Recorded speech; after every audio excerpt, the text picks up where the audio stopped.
These clowns out here was gonna go out there and make videos. I just wanna go home. I just wanna be home. Mase, say names. Yeah, security crime behind the car. Damn. People look at me as being bad boy security. Yeah, this blanket. It's like, what? Oh, Gene Deal was crying for the blanket. Gene Deal was this, that, and the. Gene Deal was this, that, and the third. But he there for security. What you think I'm gonna be doing when you doing all that to Gene Deal? I bet you really don't wanna know. This can't tell me nothing. That's why when be talking tough, I said, man, just say it. I done seen all that. Nigga said he wanna just go home. Oh, This blanket. He's like, what? But he there for security. Never gonna be in this position. I just want to go home and I just want to be under my blanket. Crazy. Oh, we gotta get out of here. God, you get me out of here. I'm never fooling with these niggas. Things just got real in hip-hop, and fans are straight up confused about what's happening. Gene Deal, the former bodyguard who rolled with Diddy during the wildest Bad Boy Records era, just dropped a chilling message. And this time, he's pointing it right at Mace and Cam, the Harlem legends behind that viral talk show, It Is What It Is. But here's the thing, Gene's message wasn't some random social media post. Nah, it felt like a real warning, the kind of thing you'd hear in a gangster movie. People online are saying they've never seen him this fired up before. It all started when a clip from It Is What It Is started blowing up online. Mace and Cam were cracking jokes about the old school rap industry, name-dropping Diddy, Gene, and the whole Bad Boy crew. The vibe was lighthearted, everyone laughing. Trying to picture your facial reaction to I just want to go home. Yeah. Oh, shit. Yeah. If my security holding me down in Cali, it's somebody, the #1 rapper in the world get killed, you're telling you, I just need to want to go home. And the second top artist in the world, which is Mase, about to be #1. Nigga said, that's what I'm saying, I wonder his face, because I'm like, if y'all letting do that to Big, I don't stand a chance.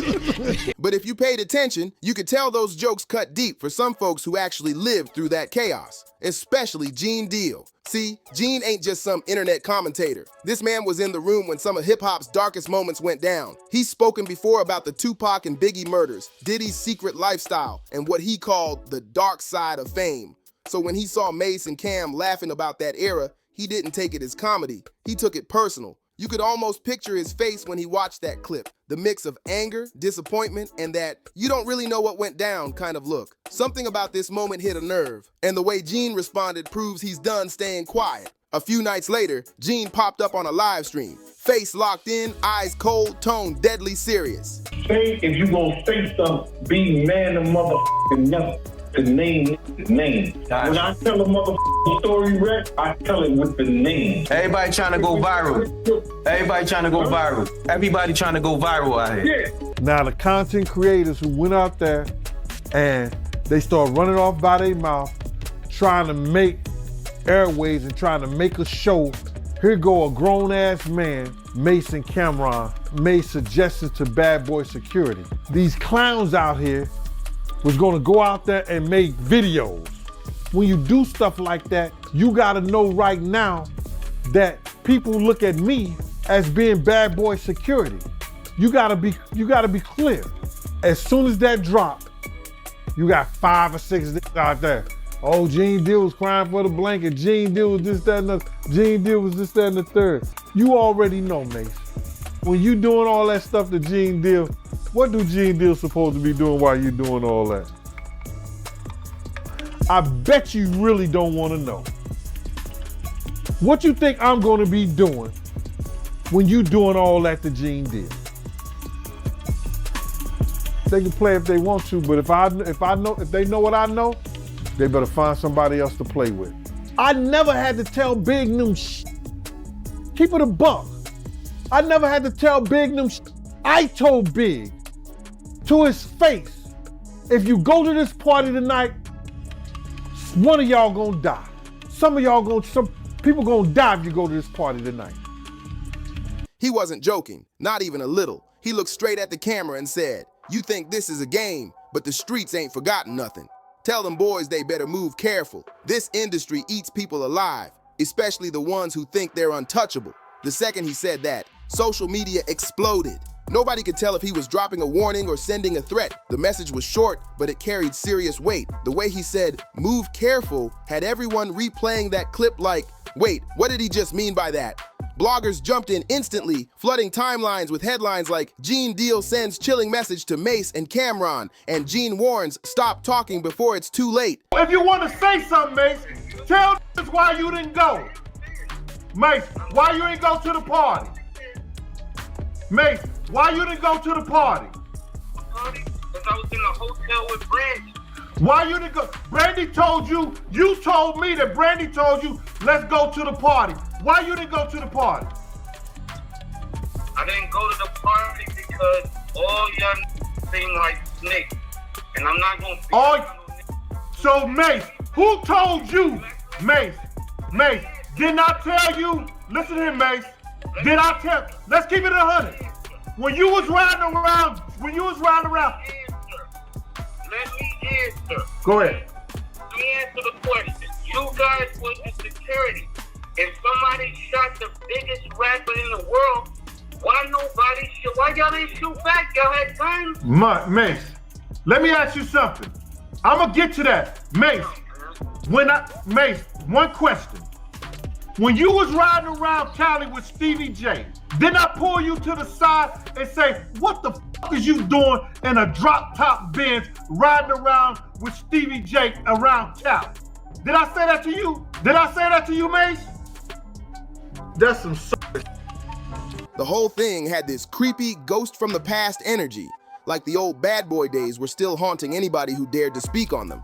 Fans were in the comments saying stuff like, "He knows something we don't," and "this feels like a warning, not advice." You could feel the tension rising. Then Gene doubled down that same night. No backing out, no clearing things up. He said, "Them Harlem boys need to chill before they end up in the same stories they laughing about." That line hit like a thunderclap. It wasn't loud, it wasn't angry, it was calm, too calm. And that's exactly what made it bone chilling. He ended it with something that froze the chat completely. If you're gonna say something, be man enough to stand on it. The silence after that said it all. Once that clip hit social media, everything exploded. Fans were tagging Mace and Cam nonstop, flooding their mentions, demanding answers like crazy. Everyone wanted to know, were they scared? Were they about to clap back? But at first, Mace and Cam didn't take it too seriously. They just laughed it off. On the next episode of It Is What It Is, they turned the tension into a joke. Cam said, "Man, Gene acting like we in a mob movie." And Mase fired back, "If we gotta watch our backs for talking, we already famous then." The studio audience cracked up, but out there on the internet, people weren't laughing at all. The fans could feel something brewing under the surface, something dark. In a hotel with a young lady. And when you heard this information, what was your next actions? My next actions, after what? When you heard Biggie died, did you stay in your hotel room? Did you leave out? Did you want to go back to New York? I actually was trapped in a hotel. Now I want to ask a question. What do you mean trapped? It was about probably like 70 or so bloods in the hallway. I couldn't even leave my room. How'd you get out? One of the guys. Why would it be 70 bloods in your hallway after Biggie Smalls died? Actually, after Big got killed, they was probably looking for more bad boy artists.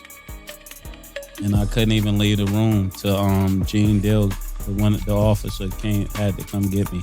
When Gene Deal caught wind of that response, he didn't find it funny one bit. He jumped back on another live stream, this time snapping hard. He said, "You Harlem boys always playing. You think because you on camera can't nothing happen to you? Cameras don't save people. Ask the ones who not here no more." That single line made everyone go quiet. Gene started talking about the 90s, how people used to vanish for saying the wrong thing, and how the industry still has its shadows. He didn't drop any specific names, but the message was crystal clear. He was talking about powerful people. And let's be real, Gene Deal's name holds serious weight in hip-hop history. This is the same man who says he witnessed events tied to Biggie's death and even claimed that he's still being followed because of what he knows. He once said in an interview, "The truth got bodies attached to it." And that line alone sent chills through the entire culture. So when a guy like Gene Deal starts sending warnings, people listen. The minute he spoke, fans went into full investigation mode, digging through old interviews, rewinding old clips, and connecting every quote he ever dropped to Mace's long, messy history with Diddy. And let's not forget, Mace's past with Bad Boy runs deep. The man's been through broken contracts, missing royalty checks, and years of silence before making that big spiritual comeback. He's been calling Diddy out for years, saying he exploited artists and played dirty in the game. But now, with Gene stepping into the picture, those old wounds ain't just reopened. They're bleeding again. Only this time, it's got real danger tied to it. Even Cameron, who's usually the one turning every situation into a joke, looked uneasy when fans started tagging him under Gene's videos nonstop. During a later episode, he tried to stay cool, but dropped a line that had everyone listening. "We not scared, but we not dumb either. We from Harlem, we know what time it is." That's when people realized this wasn't just another YouTube moment. This was real tension between two generations of hip-hop. You've got the old guard, the ones who actually lived through the chaos, and the new wave who joke about it for content. So he was trying to divert that whole conversation and make it seem like, "So, Gene, why you didn't shoot?" Listen to me. It wasn't because Big wasn't my principal. He knew the fact that we had blew the light and we was halfway down the block, crossed the light, and then when the first shot went off, our driver took straight off. I'm screaming at our driver because he was told that somebody was pointing a gun at Big and them. He should have just threw the car in reverse. He knew the whole story, my man, because me and him had a conversation on the phone. He the one told me, well, I was in the room with Brandy and Brandy was trying to get me out the room to come to the party. So I felt that was kind of weird. So she said Brandy was calling me trying to get me out the room to come to the party. Well, you was in the room with Brandy. How's she calling you to try to get you out the room to come to the party? You know what I'm saying? This was going through my mind. But Mace knew the whole situation. Mace knew that it's no way possible that I was able, being sideways in the car, because Puff, when I got in the car, Puff had put his seat back. Now I'm sideways in the car like this, and I'm cussing him out like, "Yo, man, what the f is you doing? Why you got your seat back like this?" We hear the shot, bow. Puff put his head down.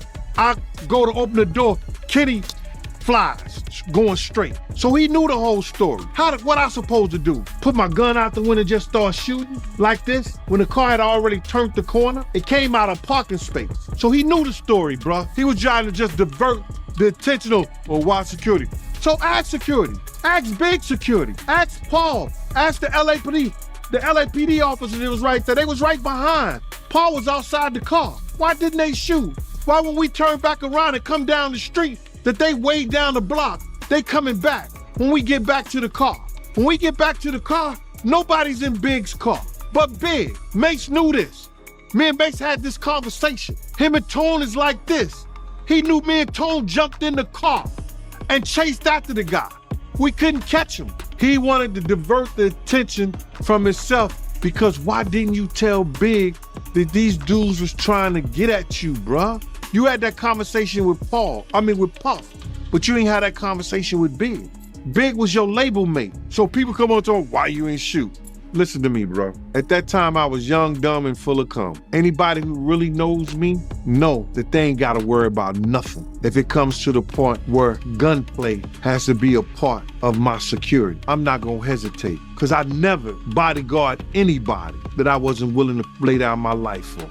And Gene Deal wasn't having it at all. He said, "These new media dudes don't know what kind of doors they opening. They laughing, but them jokes come with curses." That quote went viral instantly. Suddenly, people weren't just entertained anymore. They were spooked. It started to feel like Gene wasn't warning Mace and Cam out of hate, but out of something way deeper. He wasn't warning them out of hate, he was warning them out of experience. And by this point, the whole hip-hop world was locked in. Every podcast, reaction channel, and gossip blog had Gene Deal's name in their titles. Even rappers started jumping in to give their takes. Some saying he was being extra, others saying he was telling straight facts. One influencer even tweeted, "Gene Deal might sound paranoid, but history proves he ain't lying." That post went viral instantly because deep down, fans know hip-hop's history is full of shadows, unsolved murders, quiet cover-ups, and stories that just vanished overnight. So when Gene speaks, it doesn't sound like fiction. It sounds like someone who's seen too much, and the way he said it made everything hit harder. In one of his videos, Gene looked straight into the camera and said, "Mase, you know I'm not lying. You was there. You saw what happened when certain people crossed that man. Everyone instantly knew who that man meant. Did he?" The way Gene's voice cracked when he said it gave people chills. Like he wasn't just remembering the past, he was feeling it all over again. That's when everything shifted. It stopped being about beef and started feeling like a message about survival. Fans began flooding the comments saying he's not threatening them, he's warning them that history repeats itself. And honestly, it made sense. For Mase, that hit even harder because he's been one of the few bold enough to speak on what went down with Bad Boy. Remember last year when he dropped that emotional interview saying he wanted to free the souls of artists trapped in bad contracts? Yeah, that's exactly the kind of talk Gene was hinting at. Then Gene said something that froze everyone's screens. The people who talk about freeing souls usually end up losing theirs. That line hit like thunder. Eerie, cold, unforgettable. Meanwhile, Cam tried to keep things cool, laughing it off on one of their shows. But even through the jokes, you could feel the tension in the room. He said, "I love Gene, but I don't like when old heads make things sound spooky." The way he said it got a few laughs. But behind that grin, it was clear. Everybody felt the chill. "We comedians with mics, not gangsters with guns." That's how Mace and Cam tried to lighten the mood, but fans weren't fooled for a second. They noticed the shift right away. The laughs got shorter, the pauses got longer, and those playful side eyes started to look nervous. Even Mase, who's usually calm and smooth, looked way more serious on camera, like he was thinking twice before cracking another Diddy joke. Online, the debates were wild. Some people said Gene Deal was just being protective, like an old school big brother warning them to watch their backs before they step too far. Others thought it was deeper, that Gene might be acting as a quiet messenger, passing along a coded warning straight from Diddy himself, telling them to tone it down. Either way, the vibe turned dark real fast. Because let's be honest, Gene isn't just some random blogger talking from his couch. He's lived through the real stuff, the kind of stories that never make the headlines but shape the entire game. This ain't regular gossip. This is about power, legacy, and silence. Gene's warning shook people because it reminded everyone that behind every joke or viral moment, there's a dangerous truth sitting in the shadows. These aren't just stories. They're secrets from people who built empires out of mystery and control. And Gene didn't back down either. On his podcast, he said, "They can laugh if they want, but I sleep good knowing I warned them. The same people they joke about still got pulled, and I don't want to see no young brothers become martyrs for clout." That line hit heavy. It showed that maybe Gene wasn't trying to threaten anyone at all. Maybe he was just a man who's seen too much and didn't want to watch history repeat itself again.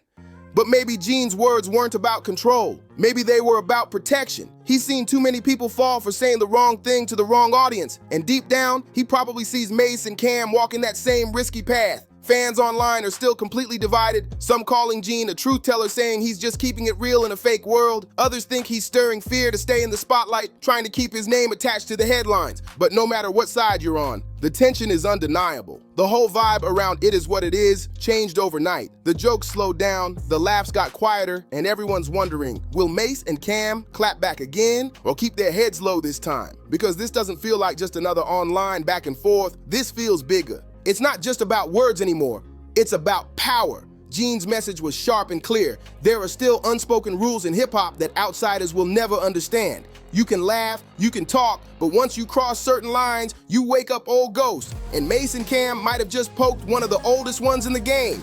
This whole situation proves one thing. No matter how much time passes, the shadows from that bad boy era never really fade. And the more people try to expose it, the louder those warnings get. Whether Gene Deal was sending a threat or a prophecy, nobody really knows yet. But one thing's for sure, when a man like Gene says, "Move careful," you better listen. Because in this industry, one wrong word can echo forever. And sometimes it's not the beef you start that destroys you. It's the truth you say out loud. If you made it this far, drop your thoughts in the comments. Do you think Gene's protecting them or warning them? Hit that like button, subscribe, and turn on notifications so you never miss the next breakdown. This story is far from over, and trust me, the next one's about to get even wilder. See you on the next video.